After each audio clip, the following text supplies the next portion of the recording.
Hey everybody, it's Amber Fox from ForeverAFox.com bringing you the day before tomorrow for BlackSportsOnline.com. Now this is week 13 of my NFL predictions and I think it's going pretty well with your girl. I'm ahead of Robert right now and I think that this week, even though there are some challenging games, it should be the same. Now I did miss Thursday game this week and I'm sorry, but your girl had little things going on and I couldn't get around to the computer to do the video for you. But that's alright. We're going to kick it off with the Cowboys versus the Giants. And again, we have my first little disagreement right out the bat. Now, Robert has it the Cowboys 31 to the Giants 27.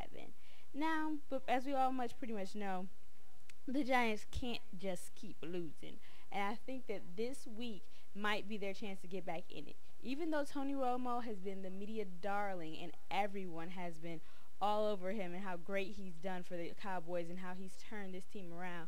But I think that Eli Manning will still have it in him, and I think this week he'll solve some of the problems I've seen with him and step it up and really start to utilize both Shockey and Tiki Barber. And I think that'll really put him over the running game. So I'm going to say that the Giants actually are going to get the Cowboys probably about 2-3 points.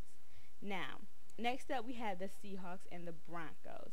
Now the Seahawks should pull this out 26-14 with Hasselbeck playing well and stepping it up and hitting Deion Branch and Sean Alexander. Next up we have the Vikings versus the Bears. Now Robert has this as a Bears 22 to a Vikings 21. I'm going to agree with it, but I'm going to say it's not going to be this close. I think the Bears defense really make it hard for the Vikings to move the ball and therefore put the Bears over them by at least a few more points than that. Next up, we have the Falcons and the Redskins. Now, although Michael Vick is still struggling to find help basically all over the field, I think that he should be able to run and throw actually in this game against the Redskins and step it up to a Falcons 30, Redskins 17.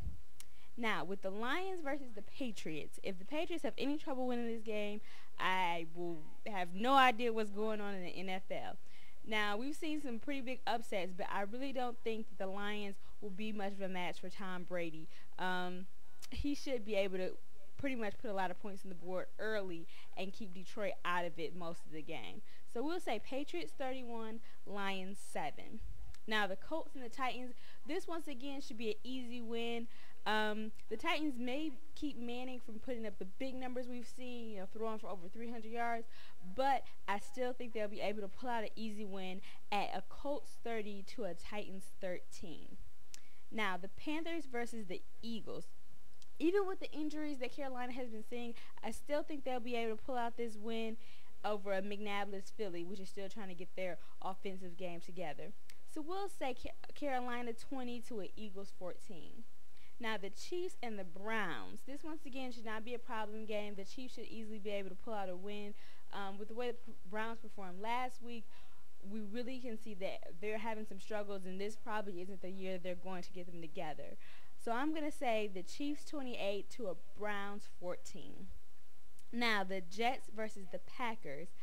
I don't think the Jets really have a much of a chance in this game. I don't think they'll be able to stop Brett Favre, even with his injury. I mean, even last week, even though he couldn't really even feel his hand, he played well. And I think that they'll be able to pull this out. Packers 17 to a Jets 10. Next up, we have the Chargers and the Bills. Now, with LaDainian Tomlinson performing as well as he has been, this also shouldn't be a problem game. But I think the Bills may give him a little fight. But we'll say Chargers 27 to a Bills 20. Now, 49ers and the Saints. Now, the Saints should be able to pull this out again. Drew Brees has been doing outstanding, and I think it will continue this week, and I think he'll really be able to continue to put up some big numbers for you fantasy footballers out there, so keep him starting. We'll say Saints 34 to a 49ers 24. Now we have another little disagreement here. We have the Jags and the Dolphins. Now Robert has this close at a Jags 20 and a Dolphins 19. But I think the Dolphins actually will be able to pull this out. The Jags are struggling on the road, and even though this is a very close road game, I think that their problems that they've endured when they're not at home will be able to continue.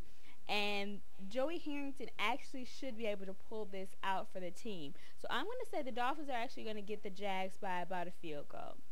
Now, the Cardinals versus the Rams. This is really going to depend on the performance of Bulger and see what he can really do against this Cardinals team who, although they seem to have the talent, has still been struggling this season.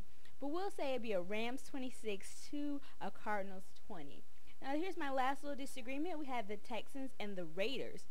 Now, usually, I'm not picking the Raiders for anything, but I have a little feeling that they may be able to pull this one out.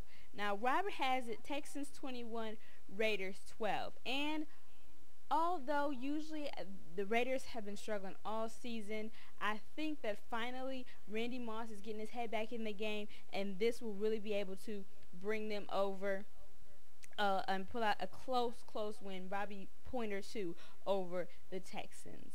Now, finally, we have the Bucks and the Steelers. Now, we saw our Steelers are pretty much closed out. We're not going to see them in the postseason.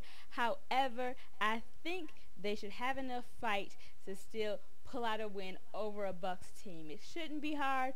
We'll say Steelers 29 and Bucks 3. All right, well, that concludes this Week 13 Day Before Tomorrow report. I hope you guys continue to hit me up. Remember, it's myspace.com/foreverafox, keeping it simple. But once again, I'm Amber Fox, and this has been Week 13. Peace.